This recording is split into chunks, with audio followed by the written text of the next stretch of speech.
So before we move into the inversion poses, let's review the 7 steps to a proper suspended inversion found on page 88 of your manual.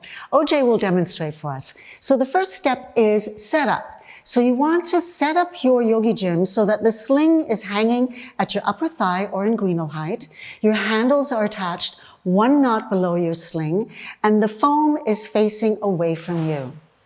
To get into the sling, for step 2, fabric placement, tuck your elbows in, come up onto your tippy toes, and slide in, bringing the material halfway up your thighs. Step 3 is handle placement.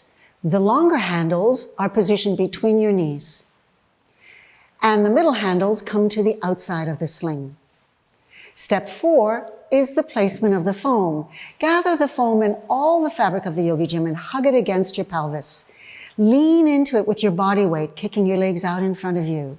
Now, step 5 is inverting. Slide your hands up a little bit higher, drop your shoulders, raise your legs, and come into step 6, your diamond wrap.